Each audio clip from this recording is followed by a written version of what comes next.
that much too short for... This is becoming a right bodge, isn't it? My food is still frozen, my milk is still cold. So I'm hoping I haven't got any wind. Fantastic, what a difference that's going to make. So, is that right? Is that going to work? They better bloody work. Because apparently these aren't that reliable. Get them batteries out of there. It needs to go. Basket. Let's say shocking basket, because it was shocking. I thought this just sounds too good to be true, so I'll kick myself. GM batteries, why didn't I fit lithium? So this next part of taking care of my monumental cock up shouldn't be, I'll just call it a day today. So don't do what I've done, do it properly, in other words. I know, I didn't plan this out very well. That was easy, wasn't it? Oh no, I cannot believe what I've just done. Bugger me.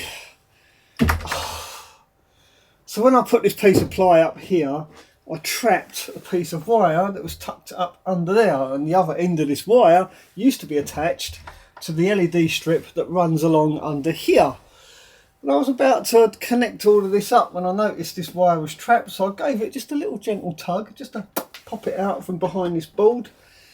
And as you can see, it's come straight off in my hand. I can't believe I've just done this. This was supposed to be a 5-minute job. Now I've got to take all the LED strip out so I can re-solder this bit of wire to it. I had other plans for today. I was going to do a battery upgrade. But here's the thing, if I don't do this now, if I leave this, I think, oh, I'll do that later. You know the attitude, right? You've all done it. I'll do that later. It never gets done. So before I upgrade my batteries, which I was really excited to do today, I'm going to have to fix that first. I'm hoping I can pop the cover off with this screwdriver. There it comes. That's not going to be easy. I've got a feeling this cover isn't going to go back. Because I can remember this being a ball ache. I wonder if I get away with just taking that bit down. There it is. Yeah, no, it's not going to stick back at. Oh yeah, I've pulled it right off of there.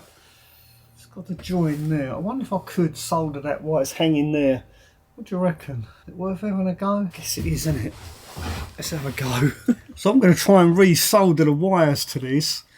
Even though these soldering points are really tiny, I'm going to see if I can stick this up here like this and hold the wire there and solder it on at the same time. Hopefully I don't leave a mark on my nice paintwork.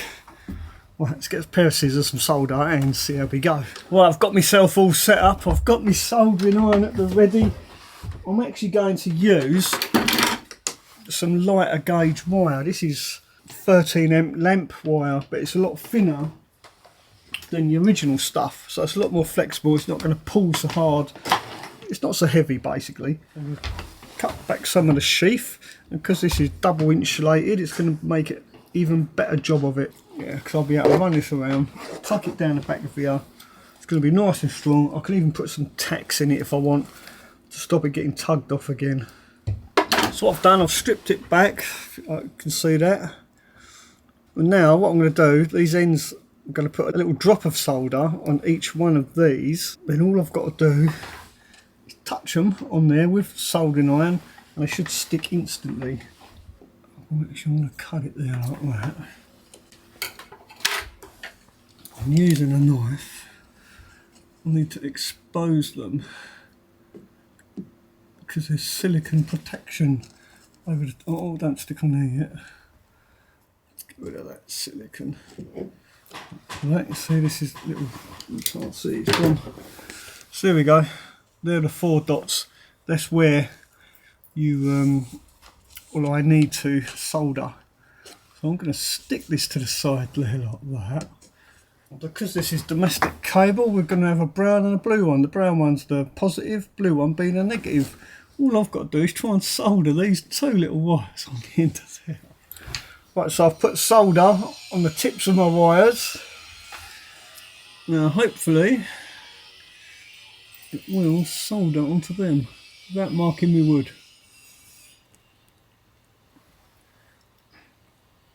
It's on, that one's on. It's on. Look at that. It's on there. And that's why they're so easy to break. Unbelievable. So I'm going to put a bit of shrink wrap over this to protect it. Like that. So I'm going to shrink wrap that on. Try not to melt my carpet. There you go. It's nicely shrunk on there now. That'll do. Don't want to burn my carpet. And I'm going to leave that hanging there like that. Hopefully it doesn't pull down any more than that. Undo this board, trace that round the other side of this pillar that's here, and I'm going to tack it to it so it doesn't get pulled again.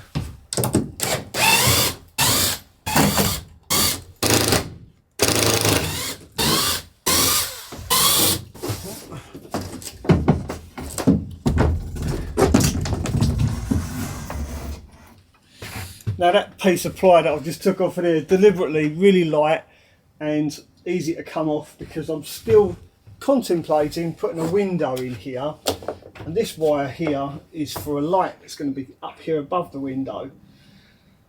That's just an option though, so that's why it's just taped up there like that. What is important is getting my bedroom lights sorted out. Right, so this is supposed to go along under there. Let's put this back together. Try without putting any strain on it in there, in that groove. Whereas before it was caught, you see. Back in the groove. Come on, get in the groove, man. Get into the groove. You know you want to. That's it, like that. The groove up here is so narrow, this won't stick up underneath it. So I need to trim a bit off. Trim a bit off on that side. There we go. Made it a bit narrower.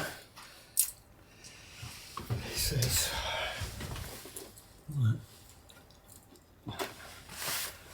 Now up there. This will take the weight of the cable to stop it falling down while I put the strip up, hopefully. Gosh. Oh my neck.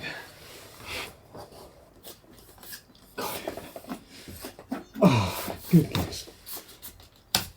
Good job.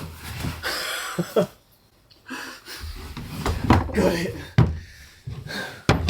That was easy, wasn't it? Hey? Yes, he says. On there like that. That's it. I'm going to put another one of those sticky things there to help take the weight.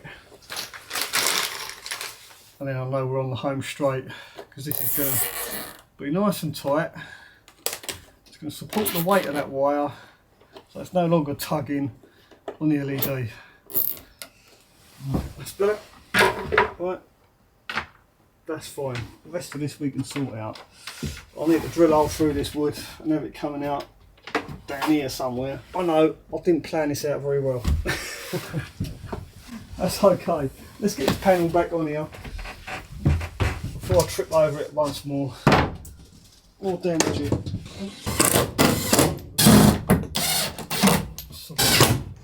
See, this is what happens when you forget stuff. I forgot to put that wire through. This is the consequences of it.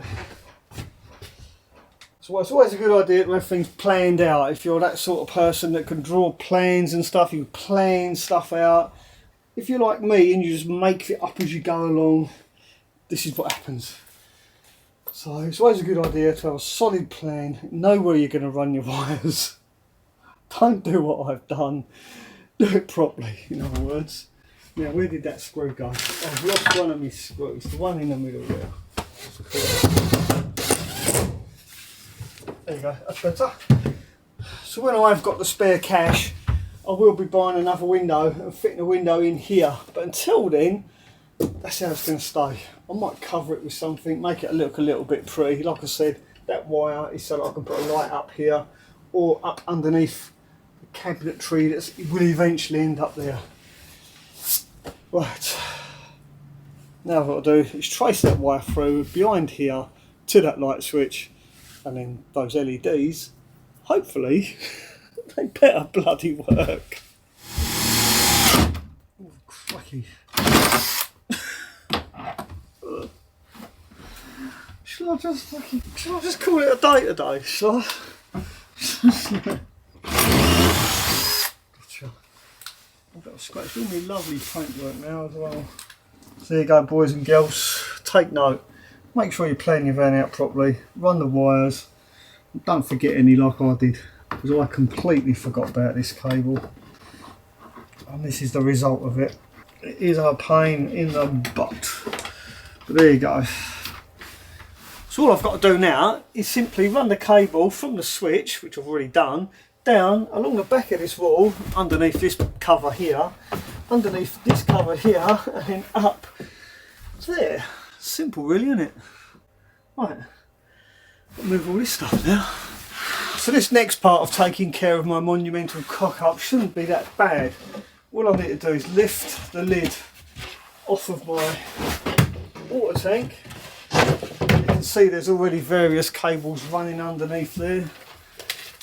This cable that goes to the light switch needs to go underneath there, along the top. Hopefully it's long enough to reach that white cable. Oh, right, me, I don't think it is. It better be long enough, or I'm going to kick myself. It's literally that much too short for... Oh, damn!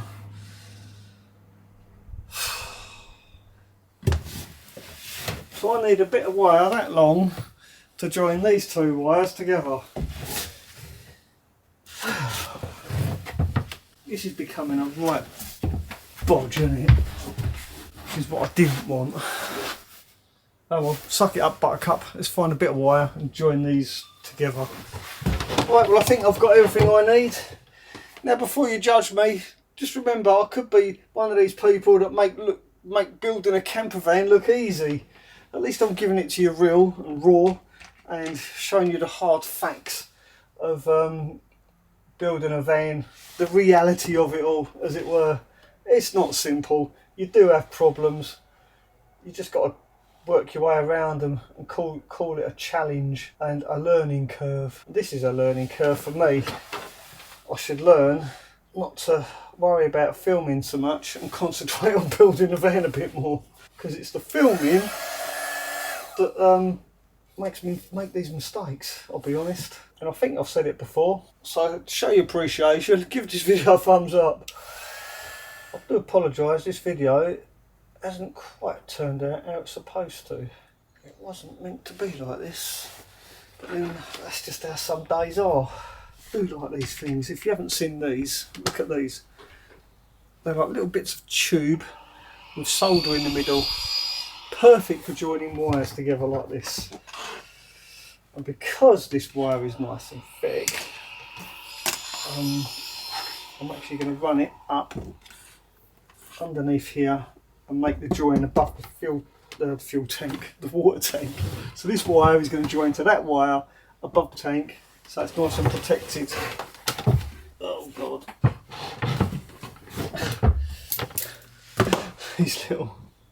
These little bits that come off when you strip the wire, they are everywhere. I really do need to have a tidy up. Who else has that problem? It's like red and black rice everywhere.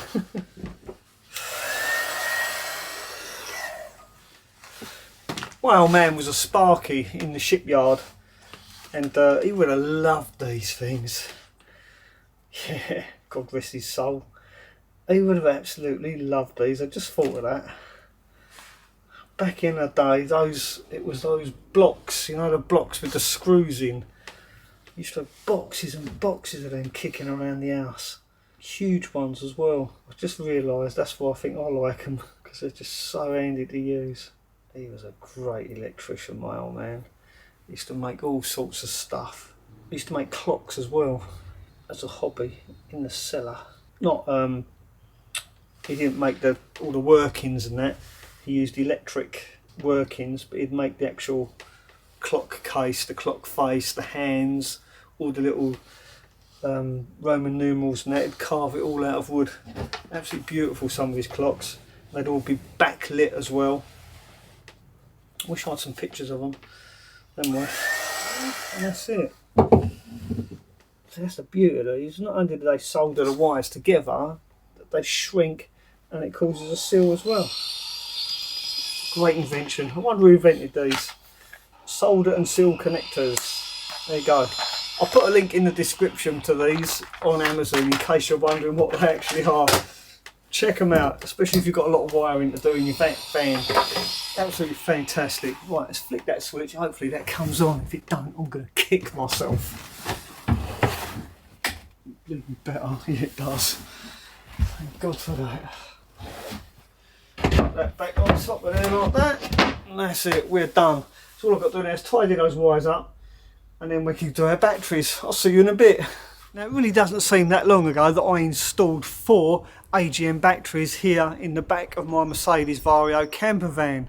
And of course I made a video all about installing those batteries. The one thing that really surprised me is on that video I got a lot of comments asking me why I chose to fit 4 AGM batteries. Why didn't I fit lithium? How comes I'm using old AGMs? Well, the fact of the matter is I had these AGM batteries kicking around. After all, they were left over from when I did an upgrade on my Mercedes Sprinter camper van. So because I had those AGMs kicking around and I was tripping over them in my workshop, I thought why not fit them in the back of this Mercedes Vario? After all, it is a 7.5 ton truck, so weight really wasn't an issue like it was in my Sprinter. But here's the surprising thing, not only did you guys watch that video, a company I've never heard of before called EcoWorthy also watched that video.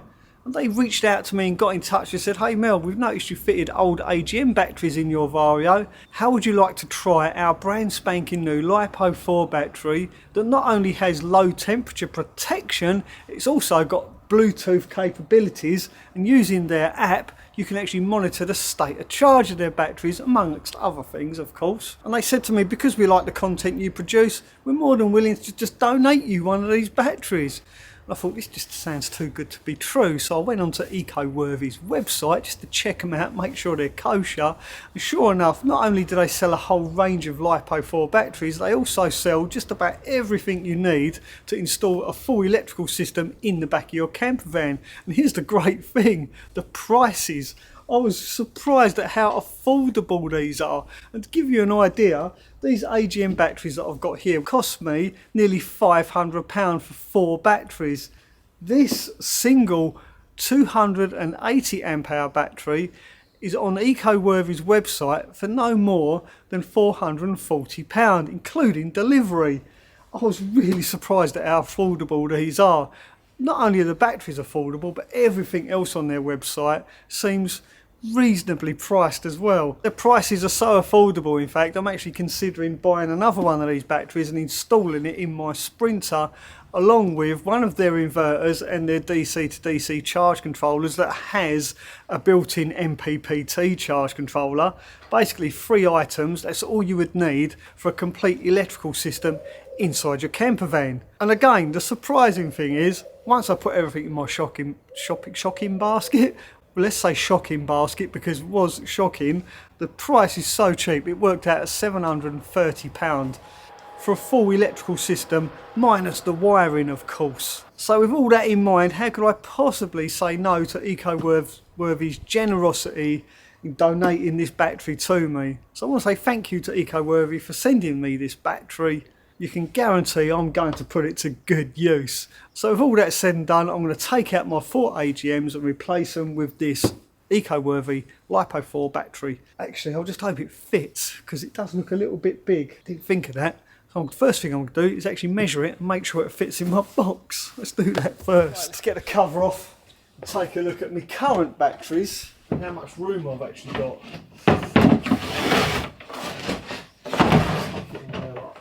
I think we're going to be alright. it looks bigger than it actually is. So the height of this is just under 9 inches. Height of my battery tray, 11 inches, so we've got plenty of height. Width, 9.5 inches. Yeah, I've got over a foot to play with there. I don't know what I was worried. I think I've got plenty of room. 18 inches long. Oh yeah, that is going to fit in there perfectly. Perfectly fine. Right. Now I've got the task of getting those batteries out.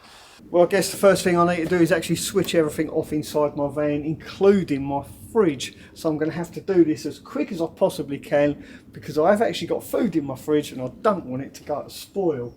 Right, let's do this. Let's switch the fridge off. That's the fridge off. Let's jump up, get them batteries out of there. Now I'm going to start by disconnecting all the negatives first. Take all these negatives off. It's always a good idea to disconnect negatives before your positives. No matter what batteries you're working on, disconnect the negatives first. Whether it be your leisure batteries or your engine batteries, it's just good practice. So I'm going to take all these off and then lift these out of here one at a time, because they are heavy. And I've not been too well recently. I've been suffering with a bad stomach bug. So I'm hoping I haven't got any wind. Let's tuck that out of the way. I really am making work for myself doing this, but I think it's going to be worth it, because I'll have so much more power and the ability to monitor the batteries as well via that Bluetooth app. I know some of you probably think I'm crazy, but hey, that's the way I roll, I guess. Right. These are ridiculously heavy. Will it come out? Oh, that's one.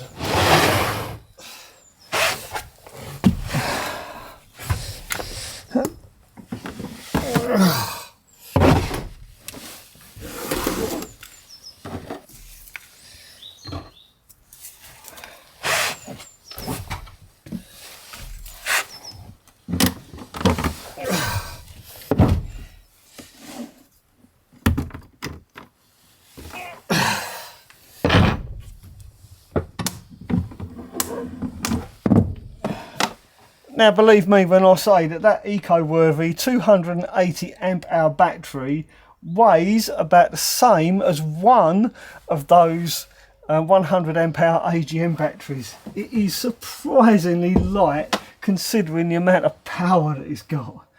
Can't wait to get this wired up. So let's do that right now. And it's a good job they're not that heavy, because I've just realised I've got it the wrong way round. Past my point of balance. It needs to go that way round, like that. That's better. Self. Is that right? Is that going to work? Slide it over there like that. Oh, yes, it works, it fits. That one almost fits, but I'm going to put a fuse between this and the live anyway. We're good. Right. Okay, now the last time I installed my batteries, all I had was this 50 amp breaker here, and I was just using this as a switch to isolate the batteries. This time, however, I fitted a 100 amp fuse between here and the actual battery, because apparently these aren't that reliable. But I'm still going to keep this so that I can isolate my battery from my circuit. So I'm just pushing that there now. I will screw this down with some battens to stop it moving. This isn't very good, I know. I'm going to cut these cable ties and reroute this power cable so it goes down here and then along there. Now I know these cables aren't very thick. These are coming from my MPPT charge controller. It's only a 15 or 20 amp charge controller. It's not going to charge this battery super quick, but it will be charging it 24 hours a day because the MPPT charge controller takes power from my Bluetti. So it'll keep charging all the time, night or day, no matter what the weather. And this is a little bit experimental, so just bear with me. I will report back on how this experiment works out. I'm just doing this out of interest to see if it is possible to use power packs in the camper van in a, I wouldn't say non-conventional manner, but differently to what most people do. So basically this battery is going to give me all my 12 volts that I need, and my Bluetti is going to serve me for my 240 volt. I'm going to switch it on in a minute and see how it performs. I like the fact we've got these covers as well to cover the neutral, because that way we know we're not going to have any issues with wires touching the neutral that shouldn't. There we go. Lovely. Switch her on. Make sure that still works. Yep, there we go. My God, it's turned out to be a scorcher of a day. So first things first, let's turn my inverter on and make sure my fridge is working. Let's find out. I can hear it's working actually. Yep, it's working. My food is still frozen, my milk is still cold. Now let's take a look, see how much power is actually in the battery. More importantly, will my MPPT charge controller actually charge the battery? Well, the great news is, according to the EcoWorthy app, the battery is now charging. So that was a success. Take a look at that. It's charging. How long it's going to take to charge, that remains to be seen. After all, this is only a 15 amp charger. But like I said earlier, this is powered 24 hours a day, no matter what the weather. So this battery should stay pretty well charged up. Absolutely fantastic. What a difference that's going to make. So I want to say thank you to EcoWorthy for gifting me that battery. I really do appreciate it. And if you're interested in checking out their website, I will leave a link in the description of this video purely for your convenience. And I will get in touch with EcoWorthy and I'll ask them to send me a discount code. If they do, I'll also leave that down below so you yourselves can save a little bit of money. Well, hopefully you found this video mildly entertaining, slightly informative. If you did, then don't forget to give it a thumbs up and make sure you watch this video next. I'll see you there. You dig?